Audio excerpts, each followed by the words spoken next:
দেখুন, সুখ আমাদের জীবনের অন্তিম কামনা, এ নিয়ে কোনো সন্দেহ নেই। কারণ আমরা যা কিছু ভালোবেসে করি বা ভালো লাগার জন্য করি, তার পিছনে কিন্তু সুখ বা কী বলবো, মনের আনন্দ জড়িয়ে থাকেই। কিন্তু এই সুখের পেছনে ছুটতে গিয়ে বর্তমানে আমরা নিজেদের বাঁচতেই ভুলে যাচ্ছি। মজার বিষয় হলো, ভারতবর্ষের 5% মানুষের কাছে 60%-এর উপরে সম্পদ রয়েছে, এবং তারা যেভাবে লাইফগুলোকে লিড করে থাকে, অর্থাৎ যেভাবে বাঁচছে, আমরা সবাই বাকি 95% সেভাবেই বাঁচার পেছনে ছুটে চলেছি। আর ভেবে দেখুন, আমাদের সমস্ত কিছু দুঃখের সূত্রপাত কিন্তু ওখান থেকেই, অর্থাৎ আকাঙ্ক্ষা।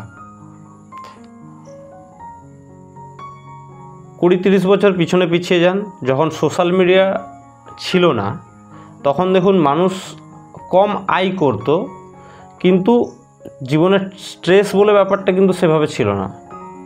কমের মধ্যেও কিন্তু তারা সুখের শান্তিতে থাকতে পারত। কিন্তু সোশ্যাল মিডিয়ার বর্তমানে প্রভাবেই আমরা এগুলো সব বেশি দেখতে পাচ্ছি, তো ডিজিটাল মিডিয়ার কারণে তখন থেকে কিন্তু আমাদের মধ্যে আকাঙ্ক্ষাটা বেশি জেগে গেছে।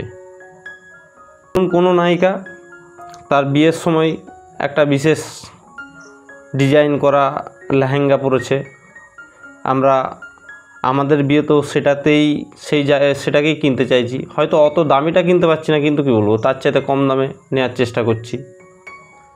আমাদের মধ্যে কী বলবো, চাহিদাটা বাড়িয়ে তুলছে। না, এর মানে এটা বলতে চাইছি না আমি যে জীবনে উন্নতি করাটা খারাপ বা উন্নতির ইচ্ছে রাখাটা খারাপ, অবশ্যই তা নয়। কিন্তু কোথাও একটা গিয়ে আমাদের মাইন্ডসেট করা দরকার। এবং আমি ব্যক্তিগতভাবে মনে করি, আমরা প্রত্যেকেই আমাদের যে দৌড়ানোর ক্ষমতা, সেই জায়গাটা কিন্তু জানি, উপলব্ধি করতে পারি যে আমি কতটুকু করতে পারবো। আমার মনে হয় সেই জায়গাটাকে উপলব্ধি করেই এগোনোটা ভালো। তাতে হয়তো আমরা আরও সুন্দরভাবে নিজেদের জীবনকে বাঁচতে পারবো এবং পরিবারের জন্য সময় দিতে পারবো। সবচাইতে এখন তো ম্যাক্সিমাম ক্ষেত্রে যেটা দেখা যায়, মানুষজন সুখের পেছনে ছুটতে ছুটতে নিজের পরিবারকে সময় দিতে পর্যন্ত ভুলে যাচ্ছে।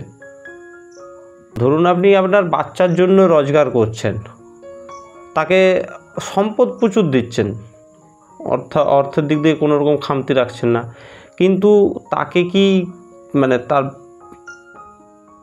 বাবা মা হিসেবে যে সময়টা সে আপনার সাথে কাটাতে চাইছে, সেটা কি দিতে পারছেন? ভাবুন, ভাবাটা জরুরি। কারণ আত্মসমালোচনার মধ্যেই আমরা পথগুলো খুঁজে পাই। ধন্যবাদ। ভিডিওটা ভালো লাগলে অবশ্যই সকলের সাথে শেয়ার করুন। আর ফেসবুক থেকে দেখে থাকলে অবশ্যই আমাকে ফলো করতে ভুলবেন না। অনেকেই দেখছেন কিন্তু ফলো করছেন না। আর ইউটিউব থেকে দেখে থাকলে অবশ্যই আমাকে সাবস্ক্রাইব করবেন।